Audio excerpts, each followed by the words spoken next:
Ada wartawan nggak di sini? Bawaslu masih ada, Bawaslu. Udah selesai kampanye ya, jadi aku bisa bicara agak longgar ya.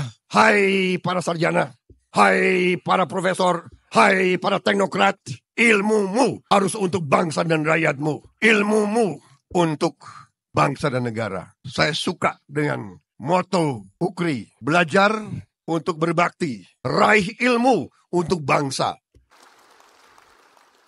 Dan begitu kau dapat gelar, begitu kau dapat sarjana, begitu kau dapat penghargaan, jangan sombong.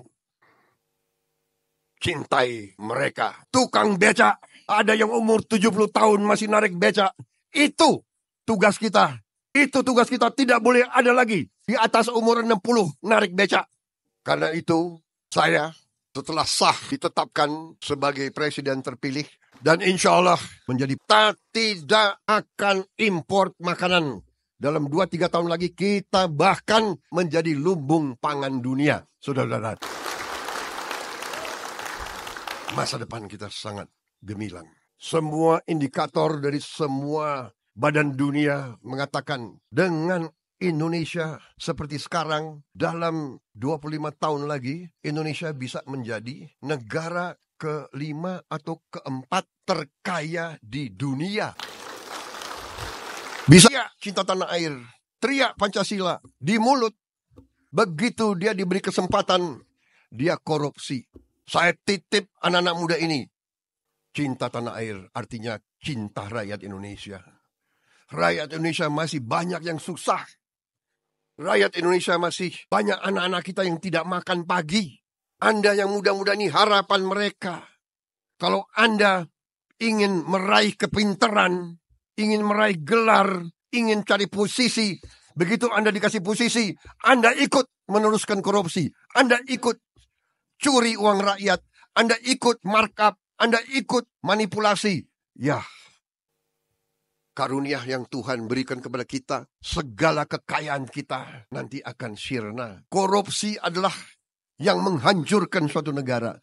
Korupsi yang akan membuat negara miskin. Saya titip sama anak-anak muda ini, jadilah pemimpin yang cinta rakyat. Cinta rakyat. Saudara, boleh inovatif, harus kreatif, harus cari kekayaan, tidak dengan merampok uang rakyat. Cari kekayaan, menciptakan kekayaan. Create wealth, don't steal from our people. Create wealth. Banyak kesempatan. Menyampaikan penghargaan yang setinggi-tingginya kepada Rektor UKRI, Profesor Dr. Insinyur Sufmi Ahmad Dasko. Keberhasilan suatu institusi, keberhasilan satu organisasi, keberhasilan bahkan satu kesebelasan sepak bola, itu sangat dipengaruhi oleh peran dan kerja keras pemimpinnya.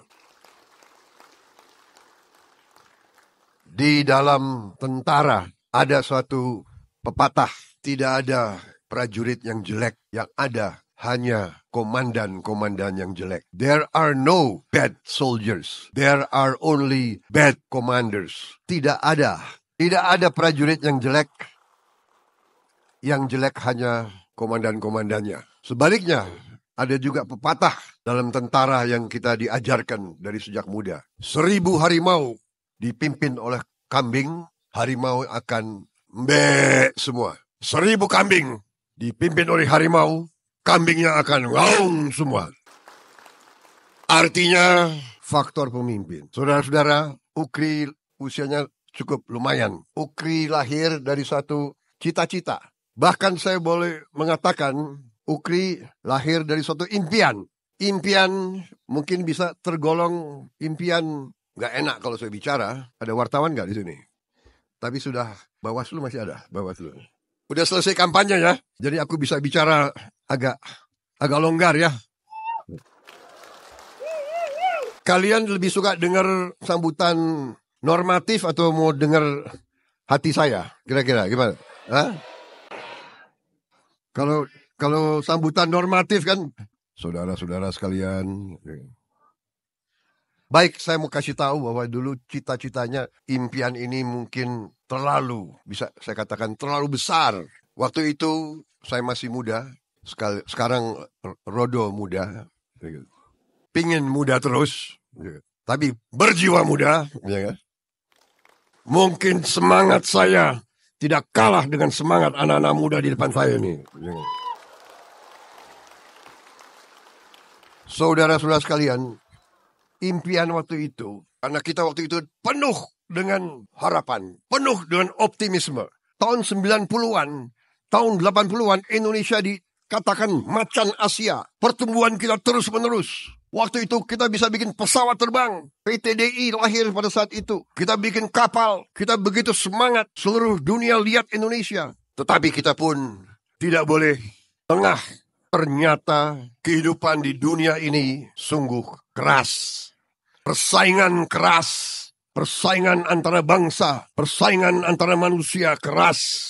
Setiap bangsa ingin hidup dengan semakmur-makmurnya. Setiap bangsa ingin menjadi yang terhebat, yang terkuat, yang terkaya. Dan demi cita-citanya itu, setiap bangsa rela, tega untuk menghambat bangsa lain. Itu adalah sejarah manusia. Sejarah manusia ribuan tahun. Jadi, saudara sarjana-sarjana yang baru lulus, guru besar, para intelektual, para akademisi, ya benar yang saya katakan dari dulu. Masa depan bangsa ditentukan oleh perguruan tinggi. Tapi kadang-kadang para akademisi hanya belajar dari satu sektor, hanya belajar dari satu segi, hanya melihat situasi dari satu aspek.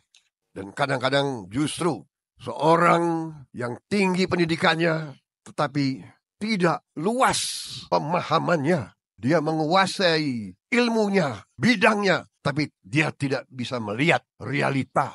Contoh, kalau saudara belajar ilmu politik di fakultas, begitu saudara keluar lihat realita politik sebenarnya, mungkin saudara akan kaget. Realita kadang-kadang tidak sepenuhnya sesuai dengan ilmu yang ada di buku.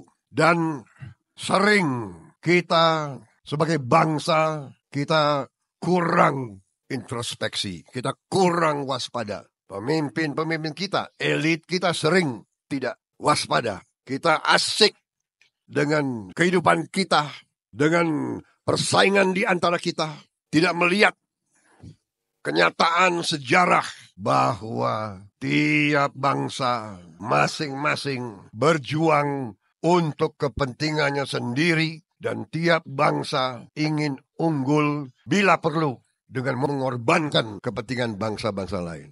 Saudara-saudara sekalian, ini saya bicara dalam konteks bahwa dengan idealisme kita, dengan kerja keras kita, tahun 90-an kita diambang tinggal landas, tapi kita tidak waspada, kita diganggu oleh kekuatan-kekuatan besar, kita cekcok di antara kita. Akhirnya pembangunan yang bisa kita seharusnya tahun 90-an kita tinggal landas, kita jatuh. Sistem-sistem yang sudah bagus banyak dibongkar. Kita disuruh menjiplak sistem bangsa lain. Sekarang kita telah mulai bangkit kembali. Setelah 25 tahun pelan-pelan kita bangkit. Dan ini juga karena faktor kepemimpinan.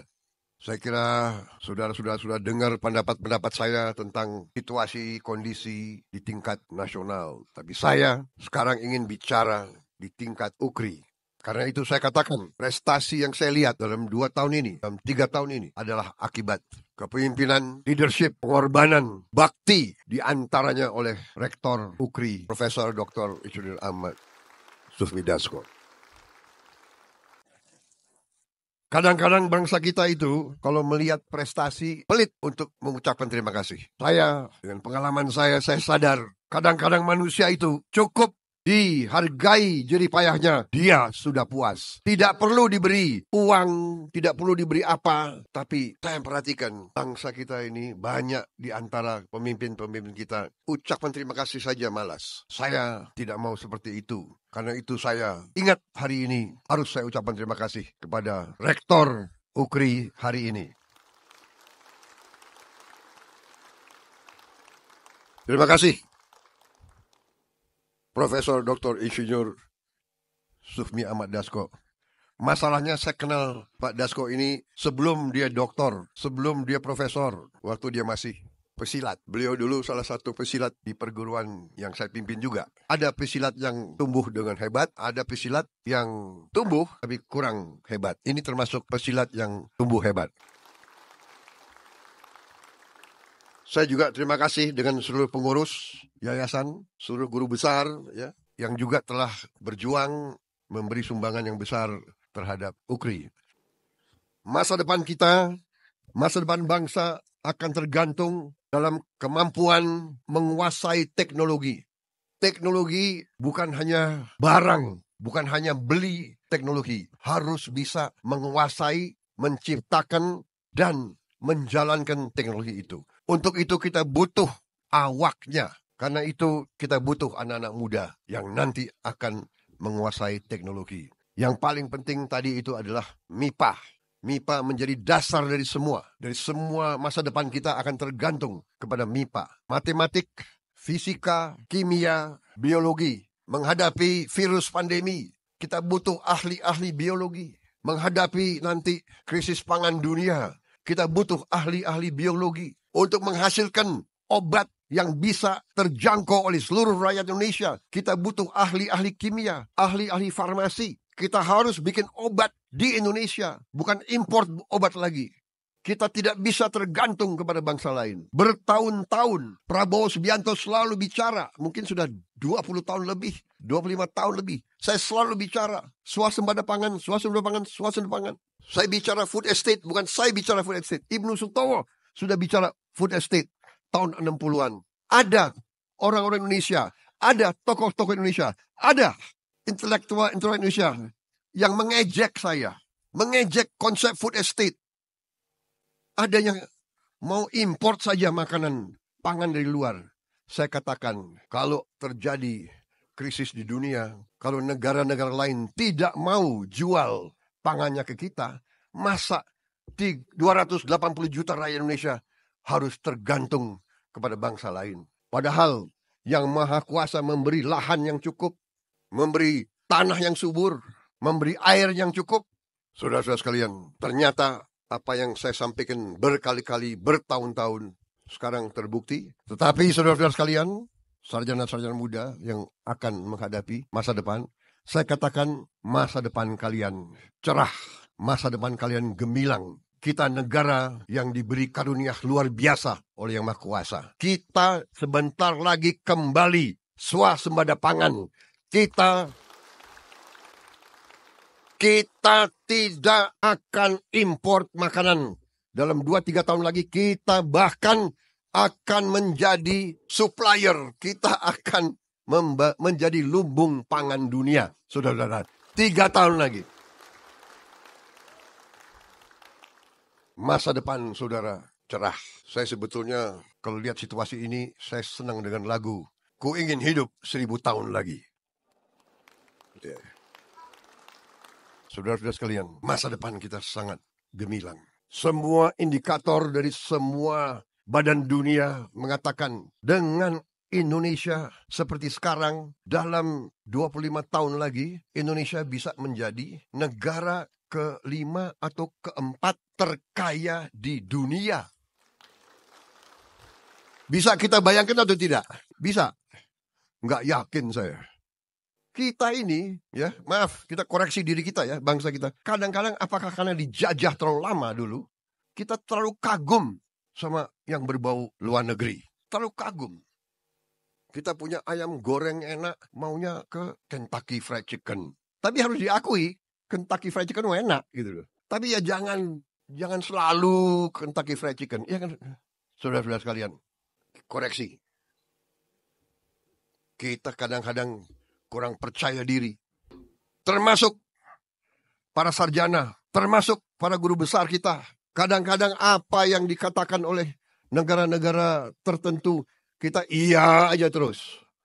Padahal saya katakan, pelajaran sejarah mengajarkan tiap bangsa hanya akan mengutamakan kepentingannya sendiri. Dan kadang-kadang mereka tega menghancurkan negara lain. Ini kita lihat hari ini di hadapan mata kita sendiri. Ada bangsa-bangsa tertentu selalu ngajarin kita HAM demokrasi. Tetapi di Gaza ribuan anak, ribuan ibu-ibu dibantai, dibunuh, dibom. Mereka diem. Mereka bilang itu bukan pelanggaran HAM. Dalam kesempatan ini saya katakan ya tadi cita-citanya besar, tapi kadang-kadang pengorbanan besar, halangan besar, hambatan besar. Kunci yang ingin saya sampaikan kepada anak-anak muda. Tadi Dr. Samsuri luar biasa memberi wejangan bagaimana untuk berhasil. Saya juga ingin tambahkan, kita butuh anak-anak muda yang tangguh. Kita butuh anak-anak muda yang cerdas. Kita butuh anak-anak muda yang pintar. Kita butuh anak-anak muda sebagai calon-calon pemimpin. Dalam waktu dekat, saudara bisa saja nanti menjadi pemimpin. Mulainya pemimpin di tingkat pedesaan. Habis itu meningkat terus. Rakyat kita butuh pemimpin-pemimpin yang pintar, cerdas, tangguh. Tetapi saya titip salah satu kelemahan tidak bangsa kita, tapi kelemahan bangsa-bangsa di dunia, terutama bangsa-bangsa dari bawah dijajah, meningkat, ingin maju. Kelemahan kita adalah satu di antara pemimpin-pemimpinnya adalah masalah cinta tanah air. Cinta tanah air bagi sebagian besar saya kira dari rakyat kita adalah cinta tanah air di mulut. Teriak cinta tanah air, teriak Pancasila di mulut. Begitu dia diberi kesempatan, dia korupsi. Saya titip anak-anak muda ini. Cinta tanah air artinya cinta rakyat Indonesia. Rakyat Indonesia masih banyak yang susah. Rakyat Indonesia masih banyak anak-anak kita yang tidak makan pagi. Anda yang muda-muda ini harapan mereka. Kalau Anda ingin meraih kepintaran, ingin meraih gelar, ingin cari posisi, begitu Anda dikasih posisi, Anda ikut meneruskan korupsi. Anda ikut curi uang rakyat. Anda ikut markup. Anda ikut manipulasi. Ya, karunia yang Tuhan berikan kepada kita, segala kekayaan kita nanti akan sirna. Korupsi adalah yang menghancurkan suatu negara. Korupsi yang akan membuat negara miskin. Saya titip sama anak-anak muda ini, jadilah pemimpin yang cinta rakyat. Cinta rakyat. Saudara, boleh inovatif, harus kreatif, harus cari kekayaan, tidak dengan merampok uang rakyat. Cari kekayaan, menciptakan kekayaan. Create wealth. Don't steal from our people. Create wealth. Banyak kesempatan. Begitu luar biasa kekayaan diberikan Tuhan kepada kita. Saya bicara dengan beberapa pengusaha beberapa hari yang lalu. Kelapa, kita adalah produsen kelapa terbesar di dunia. Produsen kelapa terbesar di dunia. Di sebuah negara tetangga kita ada 2.000 pabrik pengolahan kelapa. 2.000. Di mana bahan bakunya, kelapanya? Dari Indonesia. Di Indonesia mungkin kalau dihitung sekarang tidak lebih dari 4-5 pabrik pengolahan kelapa. Ternyata kelapa ini bisa bahan untuk macam-macam. Bahan untuk bikin roti, bahan untuk bikin macam-macam. Bahan untuk obat, suplemen. Ada 2.000 pabrik, masing-masing pabrik mempekerjakan dari 1.000 sampai 2.000 pekerja. Berarti 2.000 pabrik itu potensinya mempekerjakan 2 juta orang. Kelapanya dari kita. Ahli kelapa yang terkemuka ada di kita. Pohon kelapa yang alam sekarang, satu kelapa 1 tahun mungkin 40 buah. Dengan bioteknologi, dengan benih-benih yang baru, kita mungkin sekarang bisa satu kelapa 100 buah setahun. Memungkinkan. Bayangkan betapa kekayaan kita. Saya katakan kepada pengusaha itu, saudara, negolah sama negara itu. Suruh pindahin sebagian dari 2.000 pabrik ke Indonesia.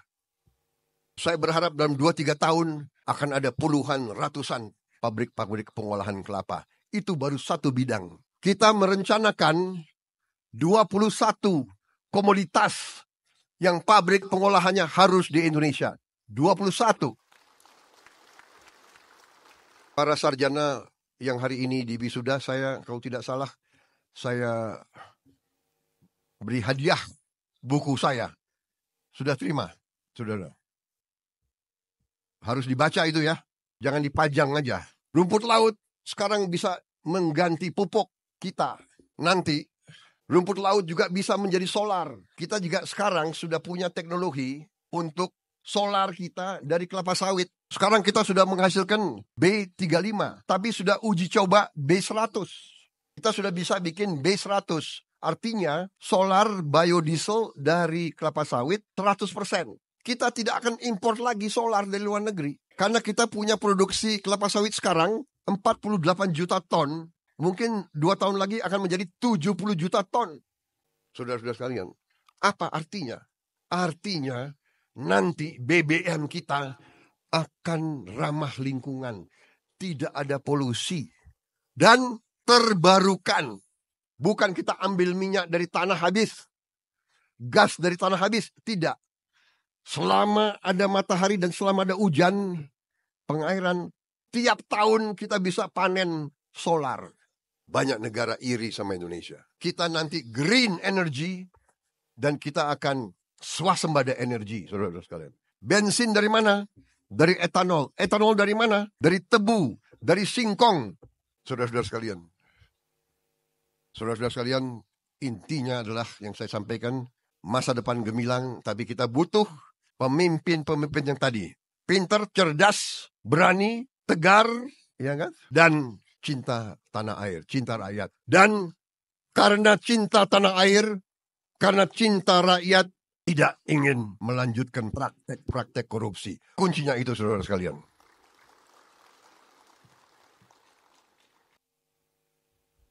Pintar, cerdas, berani, tegar, cinta tanah air, cinta rakyat. Jangan sekali-sekali mencuri dari negara, bangsa, dan rakyat Indonesia.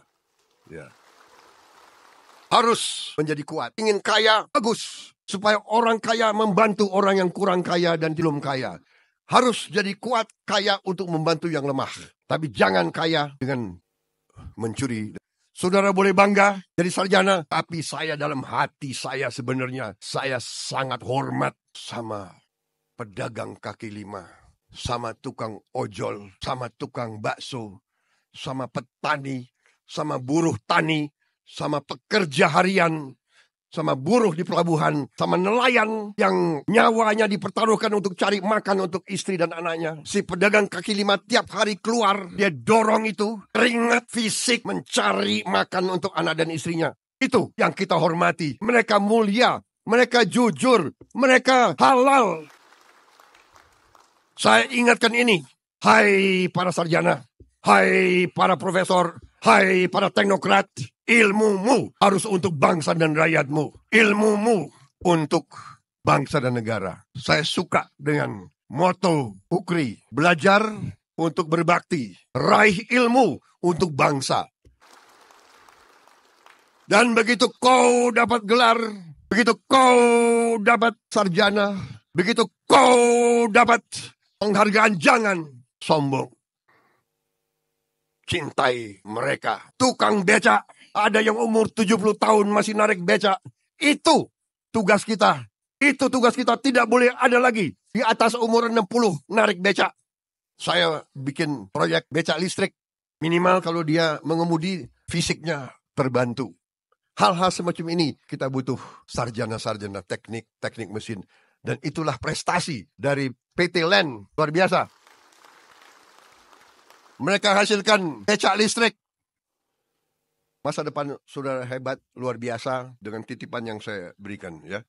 Makanya Universitas Kebangsaan namanya kebangsaan. Melalui cobaan sekian tahun, saya pertahankan karena namanya. Saya berharap Universitas Kebangsaan Republik Indonesia akan memberi sedikit sumbangan kepada pembangunan bangsa Indonesia. Saya tutup dengan mengutip dua tokoh bangsa. Pertama, Ki Hajar Dewantoro yang mengajarkan kepada kita salah satu ilmu kepemimpinan yang sangat penting yang diambil alih sekarang juga oleh banyak institusi termasuk di TNI. Ingarso Sungtulodo di depan memberi teladan. Ingmadio Mangunkarso di tengah-tengah membangun semangat. Tutwuri Handayani sekali-sekali kita beri dorongan dari belakang. Ini pelajaran dari Ki Hajar Dewantara. Juga suatu ajaran dari seorang tokoh dari Amerika Latin yang sangat terkenal. Dia pahlawan, dia membebaskan kalau tidak salah 4-5 negara melawan penjajah Spanyol. Kalau tidak salah Venezuela, Ekuador, Bolivia, Peru yang dibebaskan oleh jenderal ini. Namanya Simon Bolivar. Dia membebaskan, tetapi dia tidak mau. Kalau tidak salah dia sempat menjadi presiden mungkin sebentar, dia mengundurkan diri dan dia meninggal karena sakit, tapi dia tinggalkan suatu pelajaran dan dia sekarang di Amerika Latin sangat dicintai, sangat dihormati. Pelajaran dia saya kira patut kita ingat. Kita kalau mau maju, kita harus belajar dari mana saja. Belajar dari siapapun yang baik. Suatu bangsa akan berjalan menuju kebesaran dengan cepat, sesuai dengan kecepatan pendidikan mereka. Suatu bangsa akan terbang jika pendidikannya baik. Suatu bangsa akan runtuh jika pendidikannya diabaikan. Karena itu, saya setelah sah ditetapkan sebagai presiden terpilih, dan insya Allah saya menjadi presiden Republik Indonesia secara resmi pada Oktober tanggal 20 yang akan datang. Saya bertekad tugas yang diberikan kepada saya oleh rakyat Indonesia, saya anggap juga sebagai tugas mulia yang diberikan di atas pundak saya oleh Yang Maha Kuasa. Artinya, saya harus bekerja keras, sekeras-kerasnya, dengan semua unsur yang bersama saya, mencari putra-putri terbaik Indonesia untuk menghilangkan kemiskinan, menghilangkan kelaparan dari bumi Indonesia, mengelola kekayaan bisa dinikmati oleh seluruh rakyat Indonesia, dengan demikian membawa keadilan kepada seluruh rakyat Indonesia, dan sarana antara lain memperbaiki pendidikan Indonesia dengan sebaik-baiknya. Pendidikan kunci kebangkitan bangsa Indonesia. Karena itu guru-guru harus kita perbaiki kehidupannya. Karena itu anak-anak sekolah harus kita jamin makan yang bergizi minimal sekali sehari. Ini kunci daripada kebangkitan bangsa Indonesia. Itu apa yang ingin saya sampaikan pada siang hari ini. Saya mau kasih tahu sebetulnya saya dalam keadaan flu sudah berapa hari ini. Tadi malam saya berpikir mungkin saya tidak datang ke Bandung. Saya akan siapkan Vicon. Tetapi setelah saya berpikir, tidak, ini kehormatan bagi saya diundang. Kehormatan bagi saya. Jadi yang tadi batuk-batuk hari ini agak hilang batunya. Baik, terima kasih atas perhatian saudara. Minta maaf kalau ada kata-kata saya yang kurang berkenan.